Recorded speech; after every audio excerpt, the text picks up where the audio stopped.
Over the past few years, Malawi has suffered several disasters, including the 2015 floods and Cyclone El Niño, which brought drought in 2016. In 2019, Malawi was hit by Cyclone Idai, probably the worst natural disaster of them all, as people lost their homes, property and lives. Chinachitika pa nyumba imeneyo tikukhala ndiye kunabwera mvula ine yawawa koma inali ya mphepo imamenya chuchi ndipo mvula inayambira 6 kokuyamba mawa ndipo tinakhala pakana mazulu pakana kumafika usiku. Mene magwa mbali meneja amunanga andagwira kono anawo athawa kali alijani alipanja nane kuti ndikokane ndi apeyo chokungofika khomololowera yose meya atani yagwira tu yose meya. Nyumba imene inagwa nthawi imene ya mvula ndipo pamene tinaona kuti oho nyumba iyi sopano ifuna izigwa iti tinatulukamo. Nyumba iyo ndikumatani ndikumagwa sopano inagwa 11 koloko ya usiku. Zomba and Palombe districts were some of the worst hit districts by Cyclone Idai. Most people were rendered homeless because their houses could not withstand the disaster. This prompted the United Nations Development Programme's UNDP, with financial support from the government of China's South Cooperation Assistance Fund SSCAF, to reconstruct houses that are resilient to disasters, using durable and environmentally friendly building materials under the Disaster Recovery Project. We are very grateful to United Nations Development Programme UNDP and the government of China for raising this funding to assist the families that were displaced by Cyclone Idai. And this project mainly was established to ensure that those vulnerable families that could not build back better be assisted with a house and live life and move on as it is. Most houses in Malawi are constructed using baked bricks, which leads to deforestation. However, under this one-year project, trees have been preserved.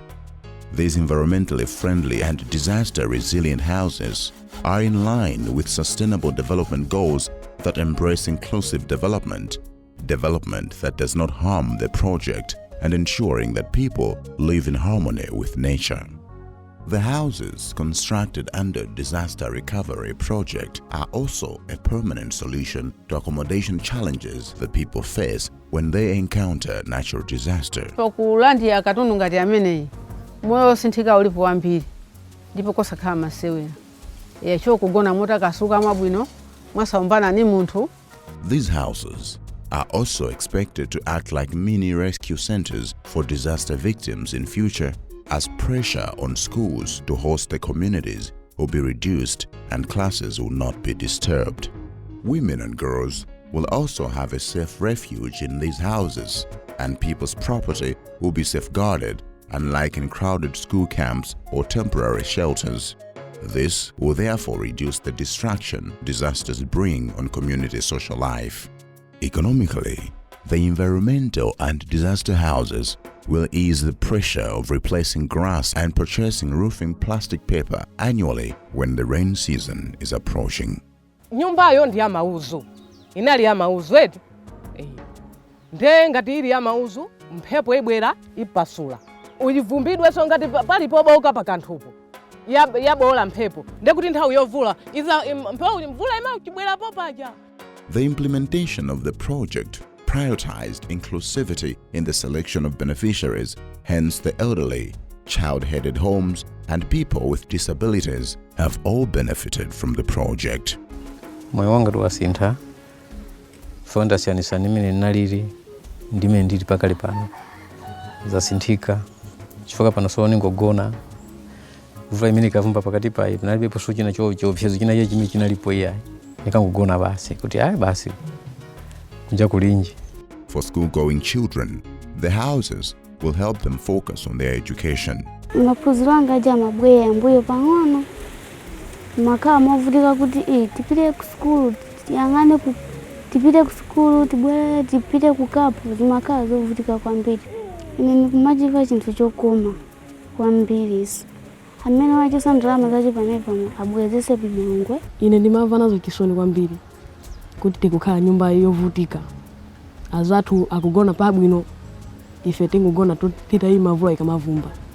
Ine ndinasangalala kwambiri. Ndizamve kuti makolo angafuna kumangidwa nyumba ngati imene. Ndipo ine ndinathokoza kuti zachitika kuti tifa tizigona nyumba ya mata.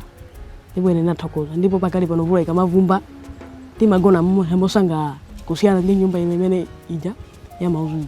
In order to ensure that only the deserving people benefit, an in-depth research was done to identify the beneficiaries. We had to introduce the project at the district council. So we were closely working with the district executive committee as well as the district civil protection committee. And together we agreed at a criteria that we were supposed to use. And the district council in the first and foremost had already some information about the people that were affected by the Cyclone Idai. And together we came at the local level. We also introduced this project, and we were working with the local structures like the area civil protection committees, structures like the village civil protection committees. And these people were introduced about the project and what is it that we want to look at, mainly looking at those families that were affected by Cyclone Idai and those that could not build their houses on their own. Water and sanitation hygiene are important for the healthy well-being of people. These are the reasons modern pit latrines were constructed simultaneously with the environmental-friendly houses. Kusiyana ndi kwa kukulu. Chifukwa zija zimadirizika. Mazi yakabwera. Ungopeza kyati ulowemo kyadirizika. Basi pondakia tu ndikupita ku toilet kuja. Ukabwera tu ndikusuka maji. Wana sopoje paka site. Eya, kaulibe sopoje fusa pa imenepo. Zimapereka chiopsezo nangasi monga ngati ine munthu oti sindu unakunja. Ndiye zimapereka chiopsezo choti kuti nanga pawe pazitangoti zapanga khoma lagumuka po ndikuthonya kumene kuthonya yeye. Ningapange bwanyi ndangati ndikathawire kuti. Kothawira siningaoneko. Under the disaster recovery project, Maliro and Zaone markets in Palombe district have been rehabilitated. This will allow small-scale traders to sell their merchandise in all seasons, even when the roads are flooded for weeks. In addition, the traders will be shielded from business losses that come due to floods, enabling them to remain self-reliant instead of waiting for temporary handouts. Ansika zaone uno pali zapo ineyo ngati sekita wa musika muno tiyonyadira kuti zinthu ziziti sintha kuti nthawi zina tizithawira zinyumba ziwiri zinde kuti tikawosinthika ndithu ena zilowa omwena kulowa umu nde kuti zimene zizo ziti sintha ife pa umoyo wathu anthu tonse ogulisa muno musika wa Zaone ndithu. Ndipo chimenechi tachinyadira kwambiri chithandiza kwambiri osati so ife so amene ife takula kale kupaso anaso amene tambi business isogolomo akhala kuti mavuto amene akumana ndi ife yosakumana nawo chifukwa cha nyumba imene.